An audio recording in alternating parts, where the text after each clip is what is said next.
Opposition to U.S. financing of Ukraine's military operations against Russia decreased last month, including among self-identified Republicans, according to a recent poll.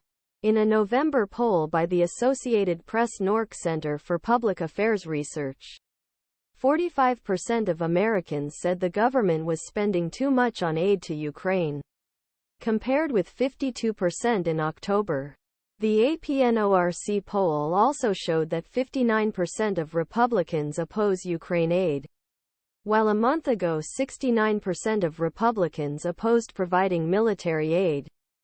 A November poll by the Associated Press-NORC Center for Public Affairs Research found that 45% of Americans say the government is spending too much on aid to Ukraine. 7 fewer Americans support the U.S. government providing direct funding to Ukraine, compared with 54 of Democrats and 24 of Republicans. 8 Republicans, led by Rep. Matt Gaetz, voted to oust McCarthy on October 3 after the House passed a bill on a bipartisan basis to fund the government at current levels.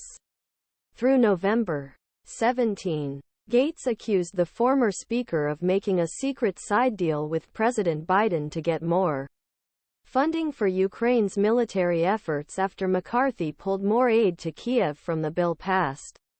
On September 30, Congress this month passed 2 stopgap funding bills to avoid a government shutdown, set to expire on Jan. 19 and February 2, respectively. Gaetz accused former Speaker Kevin McCarthy of having a secret side deal with President Biden to provide more funding for Ukraine's military efforts. POOLAFP via since winning the gavel, Johnson has expressed a commitment to send more U.S. aid to Ukraine.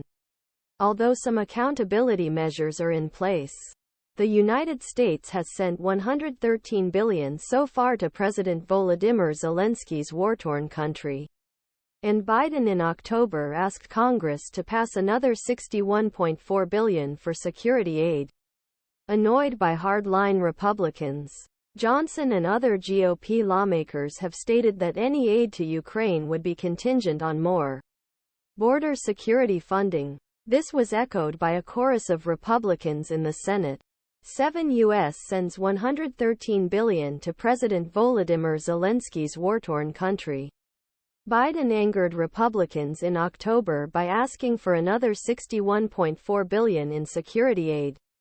The aid is part of a $106 billion emergency spending package requested by the White House that includes, among other foreign aid, $14.3 billion in military aid to Israel, which is waging a war against Hamas terrorists in the Gaza Strip. The House separately passed a bill to provide that aid to Israel on November 2, but Senate Democrats blocked it weeks later. According to the AP-NORC poll, 38 of U.S. adults and 29 of Republicans say current U.S. aid to Ukraine is the right amount.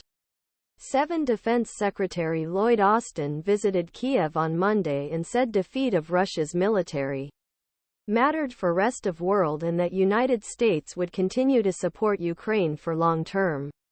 Defense Secretary Lloyd Austin visited Kiev on Monday, saying defe